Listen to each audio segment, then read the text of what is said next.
Hi friends, welcome to Rasima vlogs. இன்றைக்கி நம்ம என்ன பார்க்க போகிறோன்னா, காலிஃப்ளவர் வச்சு கட்லெட் தான் செய்ய போகிறோம். அதுக்கு ஃபர்ஸ்ட் காலிஃப்ளவர் க்ளீன் பண்ணி எடுத்துக்கலாம். இந்த மாதிரி ஃபர்ஸ்ட் இந்த இலைங்கெல்லாம் தனியாக பிச்சு எடுத்துக்கலாம்.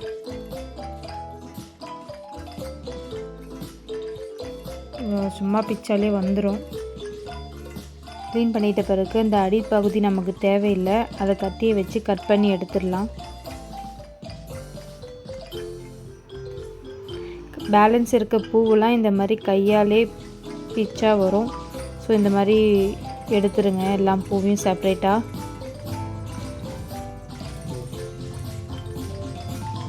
எப்படி வருது பாருங்கள், அந்த மாதிரி எல்லாம் பண்ணியாச்சு. அப்புறம் ஒரு பாத்திரத்தில் தண்ணி நல்லா கொதிக்க வச்சுட்டு க்ளீன் பண்ண காலிஃப்ளவர்லாம் அதில் சேர்த்துக்கணும்.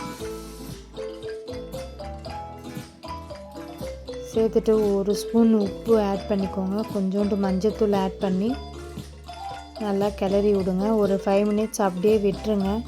ஸோ அப்போ தான் அந்த காலிஃப்ளவரில் இருக்கிற பூச்சி, கண்ணுக்கு தெரியாத கிருமிலாம் வெளியே இறந்து போயிடும். இப்போ நம்ம தனியாக செப்ரேட்டாக வடிகட்டி எடுத்துக்கலாம். அதை இந்த மாதிரி ஸ்ட்ரெயினர் இருந்துச்சுன்னா வடிகட்டி எடுத்துக்கோங்க. அப்புறம் ஒரு நல்ல தண்ணியில் ஒரு 2-3 வாட்டி கழுவி எடுத்துக்கலாம்.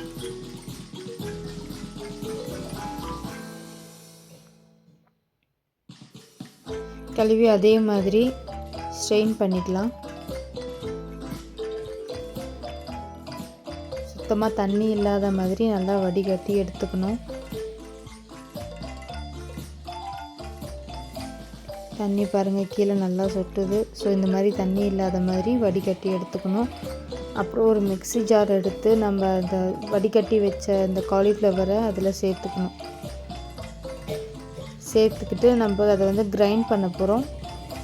ஸோ நல்லா இந்த மாதிரி பல்ஸ் மோடில் வச்சு இந்த மாதிரி உதிரியாக கிரைண்ட் பண்ணி எடுத்துக்கணும், அரைச்சி எடுத்துக்கலாம். ஸோ இப்போ அந்த மாதிரி மற்ற எல்லாத்தையுமே அரைச்சி கொண்டு வந்துக்கலாம்.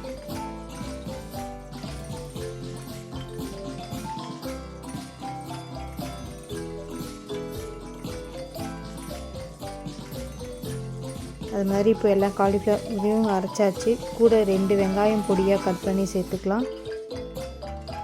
ஒரு 4 பச்சை மிளகாய் கட் பண்ணி சேர்த்துக்கலாம்.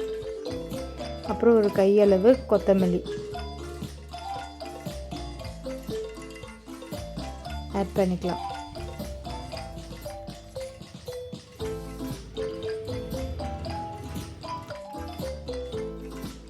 மஞ்சத்தூள் ஒரு 1/4 ஸ்பூன் ஆட் பண்ணிக்கலாம். வெறும் மிளகாய்த்தூள் 1 ஸ்பூன், அப்புறம் குழம்பு மிளகாய்த்தூள் ஒரு 2 ஸ்பூன் ஆட் பண்ணிக்கலாம். மிளகு சீரகம் இடித்து வச்சது ஒரு 1/2 ஸ்பூன் ஆட் பண்ணிக்கலாம். அப்புறம் உப்பு தேவையான அளவு ஆட் பண்ணிக்கலாம். கரம் மசாலா கொஞ்சம், அது ஒரு 1/2 ஸ்பூன் ஆட் பண்ணிக்கலாம். கடலை மாவு 3 ஸ்பூன் ஆட் பண்ணிக்கலாம்.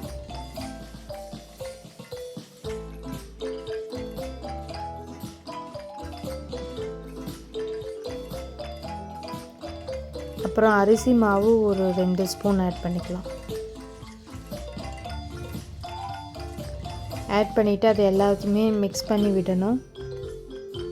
எல்லாமே தண்ணி விடக்கூடாது, அந்த காலிஃப்ளவரில் இருக்கிற தண்ணியே போதும். ஸோ அப்படியே நம்ம மிக்ஸ் பண்ணி விடணும். நல்லா மிக்ஸ் பண்ண பிறகு ஒரு முட்டையை உடச்சி ஊற்றிக்கலாம். முட்டை ஆப்ஷனல் தான், உங்களுக்கு வேணும்னா ஊற்றிக்கலாம், வேண்டாம்னா அதுக்கு பதில் கொஞ்சோண்டு மைதா மாவு ஆட் பண்ணிக்கலாம். ஸோ இந்த மாதிரி நல்லா மிக்ஸ் பண்ணி விடுங்க. நான் தண்ணி சுத்தமாக ஆட் பண்ணவே இல்லை. இந்த மாதிரி இந்த கன்சிஸ்டன்சி தான் வரணும். நல்லா அதாங்க, இது ரெடி ஆகிடுச்சு. இந்த கன்சிஸ்டன்சி இருந்தால் கரெக்டாக இருக்கும். இப்படி எடுத்து போட்டால் அப்படியே கீழே விழணும் ஒட்டாமல், அவ்வளோதாங்க கன்சிஸ்டன்சி. இப்போது அடுப்பை பற்ற வச்சு தவா இல்லைனா தோசைக்கல் எதனா இருந்தால் வச்சுக்கலாம். ஷாலோ ஃப்ரை தான் பண்ண போகிறோம். தேவையான அளவு எண்ணெய் ஊற்றிக்கிட்டு உங்களுக்கு தேவைப்படுற ஷேப்பில் அதை தட்டி எடுத்துக்கலாம். ஃபர்ஸ்ட் நான் ரவுண்ட் ஷேப்பில் தான் தட்டி எடுக்க போகிறேன்.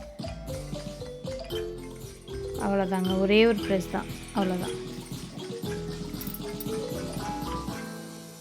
இந்த மாதிரி எடுத்த உடனே எண்ணெய் காஞ்ச உடனே போட்டுடலாம்.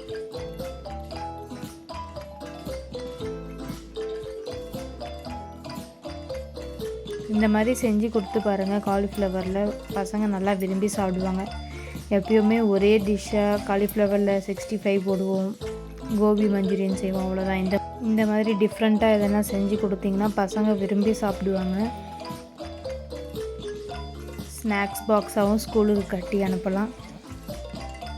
டீ டைமுக்கு பக்காத ஒரு ஸ்நாக்குங்க. நல்லா வெந்து வரணும், ப்ரௌனிஷ் கலரில் ஆகணும், கோல்டன் ப்ரௌன். ஸோ திருப்பி போட்டுக்கலாம். கலர் சேஞ்ச் ஆகுது, நல்லா சேஞ்ச் ஆகணுங்க. 2 பக்கமே நல்லா கலர் சேஞ்ச் ஆகணும். பாருங்கள், திருப்பி திருப்பி போட்டு எடுத்துக்கிட்டே இருங்க. அது நல்லா வேகணும் உள்ளே இருக்க அந்த காலிஃப்ளவர் மாவுலாம். ஸோ இந்த கலர் வந்தோடனே நம்ம எடுத்து ஒரு பிளேட்டில் வச்சுக்கலாம்.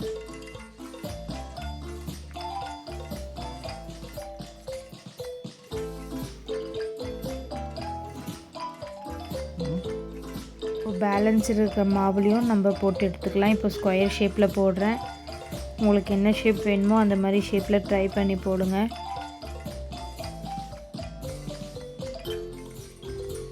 அவ்வளோதான், செகண்ட் பேட்சும் எடுத்தாச்சு.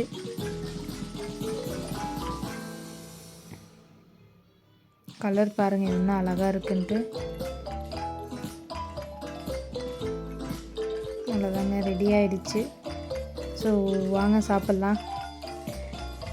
அதுக்கு தொட்டுக்க மைனஸ் அப்படி இல்லைன்னா சாஸ் இந்த மாதிரி எதனா இருந்துச்சுன்னா சூப்பராக இருக்கும் டேஸ்ட்டு. டீ டைமுக்கு பர்ஃபெக்ட் ஸ்நாக்ஸ். உங்கள் குழந்தைங்களுக்கு செஞ்சு கொடுங்க, எப்படி இருக்குன்ட்டு விரும்பி சாப்பிடுவாங்க.